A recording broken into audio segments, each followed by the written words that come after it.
Good afternoon, everyone. I would like to thank you all for joining me today. My name is Amanda Burt, and I'm here to talk about the Higher Education Mental Health Act of 2019. So first, I'd like to start talking about some facts about mental health. Mental health is a nationwide public health issue that is increasing at a staggering rate. There are nearly 1 in 5 U.S. adults who live with a mental illness, with 30% of these adults being 18 to 25 years old. Of these young adults, 39% experience significant mental health issues, and 67% of people 18 to 25 years of age experience anxiety and depression, and they don't seek treatment. When mental health issues go untreated and unreported, the results can be catastrophic and devastating. Suicide is the second leading cause of death among young adults. Mental health of young adults is clearly a large nationwide issue that needs to be addressed.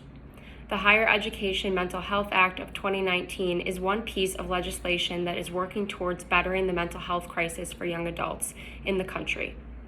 To support the mental health crisis, I believe this legislation needs to be supported. It is vital that medical institutions and healthcare workers advocate for this legislation as well and participate in spreading awareness, improving accessibility to resources, and supporting patients through education and treatment. Healthcare workers can act as advocates by performing mental health screenings on their patients, educating patients, and giving them access to mental health resources by volunteering to be a part of this change that is being implemented in institutions of higher education. I believe it is our job as political advocates and leaders to also advocate for this Mental Health Act. The Higher Education Mental Health Act of 2019 works to address these concerns about mental health of young adults. The purpose of this act is to, 1, ensure that states of institution and higher education are provided with accurate information on mental health concerns that students are facing today. The other goal of the act is to provide detailed recommendations for institutions of higher education, states, and federal government can take to improve mental health services that are available to students and properly treat the rising number of students with mental health issues.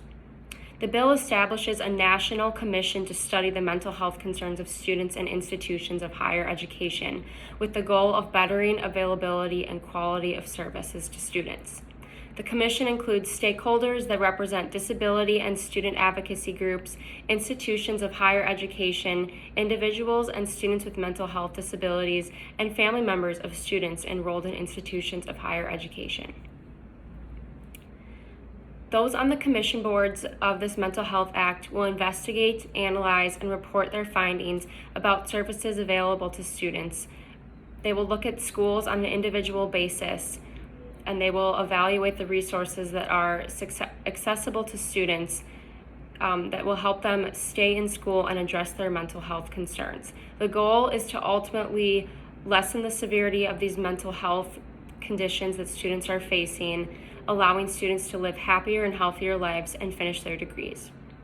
Further, the Commission will use its findings and assessments to give detailed recommendations to individual institutions of higher education to improve their mental health services available to students.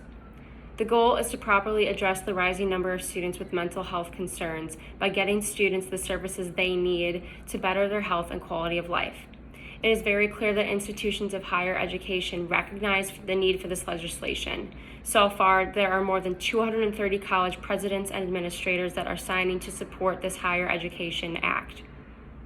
By bridging the gap, bringing everyone to the table, including us politicians, healthcare facilities, healthcare employees as advocates, institutions of higher education, and students, this policy can be effectively advocated for and implemented to meet the unique mental health needs of every single college student. The involvement of healthcare institutions and its employees is vital in this act in being successful. A key component to mental health is early detection and treatment of disorders. With 75% of mental health conditions appearing before the age of 24, it is vital for institutions of higher education to have the professional knowledge and resources to detect and address these mental health needs. Healthcare institutions and its employees can participate in spreading awareness, providing resources, and equipping institutions of higher education with these resources. Healthcare institutions can reach out to university health services with resources information. in some way forming a partnership with them.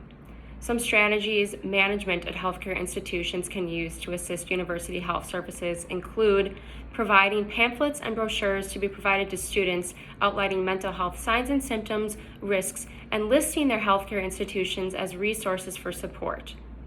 Support can be given through in-person counseling sessions or online with students with availability of 24/7 access, well-being workshops and subscriptions to well-being services, and free therapy to students.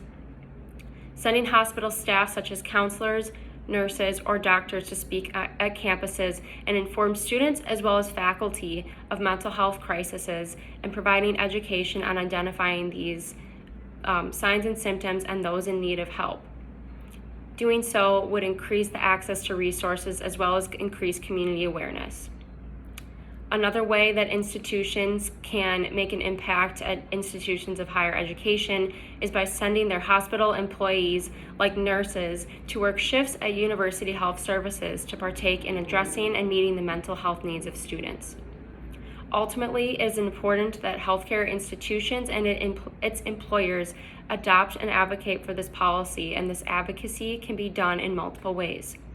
By forming partnerships with institutions of higher education, hospital employees can be utilized by universities as resources to complement the efforts of our government agencies that are supporting this Higher Education Act. Unfortunately, the consequences of not dealing with this mental health crisis are very severe and will continue to increase if they are not addressed. Mental health conditions have had an impact on not just individuals suffering, but families, campuses, and communities as well.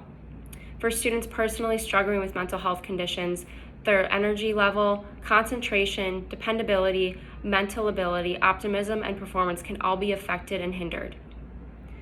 A College Health Association survey has addressed current college students who identified with the following mental health issues that are negatively impacting their academic performance and success as a student. They include the following with stress, anxiety, sleep difficulties, and depression. These mental health issues are associated with lower grade point averages and are linked to dropping out of school. The effect of these mental health disorders can have on loved ones, peers, and communities of the students cannot be overlooked as well. Mental health disorders can be harmful to relationships and work productivity. Unfortunately, they also can lead to suicidal thoughts and suicide completions. These thoughts and completions can affect families and larger campus communities, roommates, peers, and faculty and staff. Everyone experiences grief over student suicides. Further, campuses can feel the burden of students doing poorly on their coursework and dropping out, and can face losses in tuition, fees, as well as donations. The community as a whole is negatively affected when students are unable to finish their degrees, with the loss of valuable contribution to the job market. It is estimated that a staggering 4.29 million people would have graduated from college had they not been experiencing mental health disorders.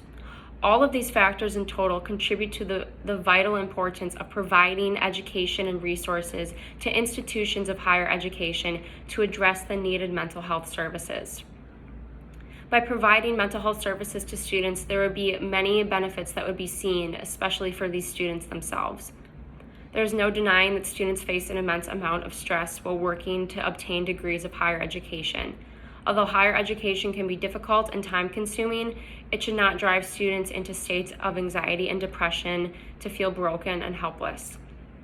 While mental health at colleges and universities is taken seriously, students will have resources available to succeed both inside and outside of the classroom and have the capability and resources to live healthier and happier lives. It has been found that students who receive mental health services and support achieve better academically and have improvements that are seen in the school climate, in engagement in learning, and just a student sense of connectedness with the community and the campus. This ultimately increases student academic performance, supports mental well-being, actively assists in suicide prevention, and increases student retention. By providing mental health services, students are ultimately enabled and supported in their community and their journey to be mentally healthier and academically successful, living quality and happy, healthy lives, and actively contributing to the community. To begin the implementation of this act among hospitals and institutions of higher education, I propose that political leaders be placed in command of reaching out to hospitals and universities and assisting in creating these partnerships between two facilities. Outlines should be made and contracts should be written to outline what resources hospitals will be providing education institutions, and goals should be generated as well. The initial partnerships will start with the designated commission who is reviewing the institution. The commission will review the education and institution as well as identify the needs for mental health resources at these institutions. These needs will be met through education from healthcare community staff and management, and partnered hospitals will also provide further mental health resources to these institutions of higher education. The specifics regarding what resources and support will be provided will be on a case-by-case basis of each university, encompassing their evaluated needs and what services they desire to offer to students in order to address mental health needs. Finalized agreements must be reviewed by a political committee to ensure all aspects of the Higher Education Mental Health Act of 2019 are being met by each institution of higher education. The Higher Education Mental Health Act of 2019 is an act that should be supported, implemented, and actively advocated for by the government.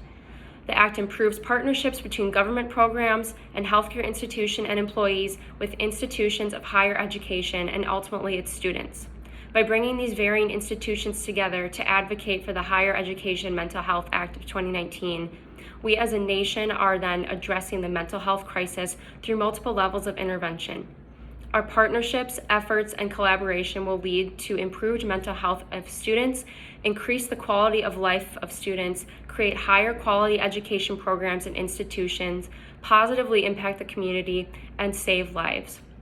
It is important for us as individuals who have the power to influence the nation to advocate for this act, initiate for hospitals and institutions of higher education to support this act, and support those partnerships in order to reach our goals of bettering the mental health of students. I urge you all, as you sit here listening to me today, to please join me in advocating for this Higher Education Mental Health Act of 2019 so we can ultimately better the mental health of the students that we see in our world today, who will eventually be some of our future leaders. Thank you very much for listening.